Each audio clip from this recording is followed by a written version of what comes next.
guys, balik lagi di video aku, Fadhila Sri Amelia. Di video ini kita akan membahas sudut berelasi trigonometri. Nah, seperti yang kalian tahu di video sebelumnya bahwa trigonometri itu ada kuadran-kuadrannya. Ada kuadran 1, 2, 3, dan 4. Nah, di sudut berelasi ini, kuadran ini akan berfungsi, akan bermanfaat untuk mengerjakan soal-soal sudut berelasi. Nah, selain itu di sini juga di sudut berelasi ada yang harus diingat, yaitu 180 jika ditambah atau dikurangi dengan sudut alfa, atau 360 jika ditambah atau dikurangi dengan sudut alfa, itu akan tetap.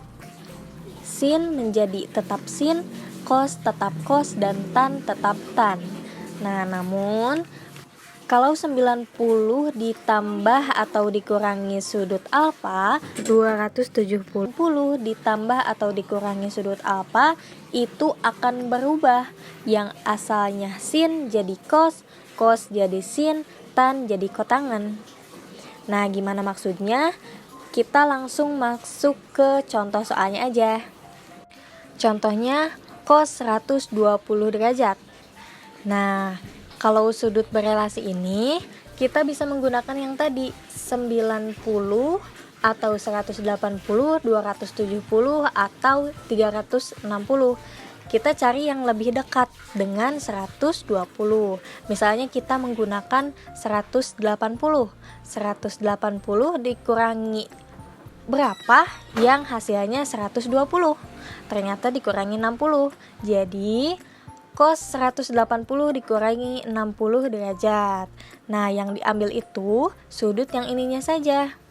Jadi cos 60 derajat. Tapi jangan lupa cos 120 derajat itu berada di kuadran 2. Di kuadran 2, cos itu negatif. Yang positif hanya sin dan kosekan saja.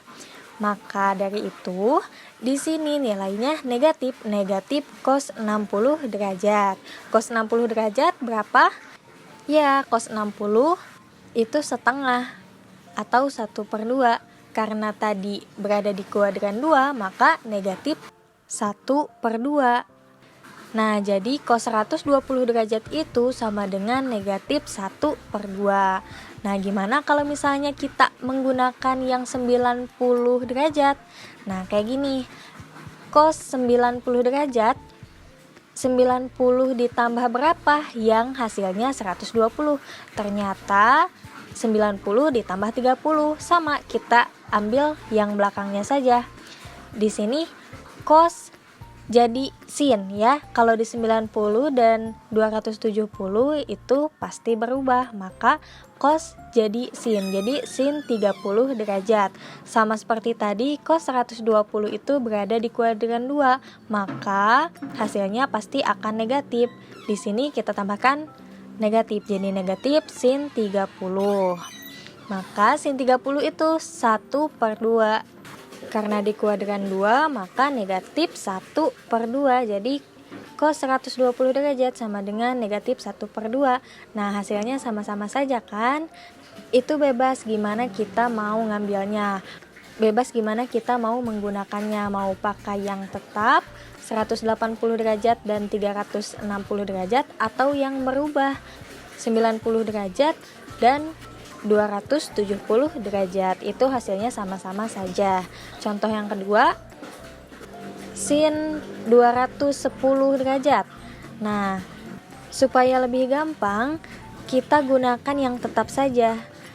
Jadi sin 180 ditambah berapa sampai hasilnya 210, yaitu ditambah 30. Jadi sin 30 derajat. Karena sin 210 berada di kuadran 3 dan nilainya negatif, maka negatif sin 30 derajat. Negatif sin 30 derajat yaitu negatif 1/2. Contoh yang ketiga, cos 300 derajat. Cos 270 derajat ditambah atau dikurang berapa sehingga jadi 300 derajat, yaitu 30 derajat. Nah, karena menggunakan 270 derajat, maka si cos ini akan berbalik jadi sin. Jadi sin 30 derajat dan cos 300 derajat itu berada di kuadran 4 dan cos itu positif, maka sin 30 derajat itu pasti positif. Jadi sin 30 itu 1/2. Jadi cos 300 derajat sama dengan 1/2. Contoh soal terakhir, sin 150 derajat ditambah cos 210 derajat dikurangi sin 330 derajat. Bila diuraikan jadi sin 180 dikurangi 30 ditambah cos 180 ditambah 30 dikurangi sin 360 dikurangi 30 sama dengan sin 30 dikurangi cos 30 dikurangi negatif sin 30 derajat. Sin 30 1/2, cos 30 1/2 akar 3. Jadi 1/2 dikurangi 1/2 akar 3 ditambah negatif kali negatif positif sin 30 1/2. Jadi positif 1/2. Kita jumlahkan maka hasilnya 1 dikurangi 1/2 akar 3.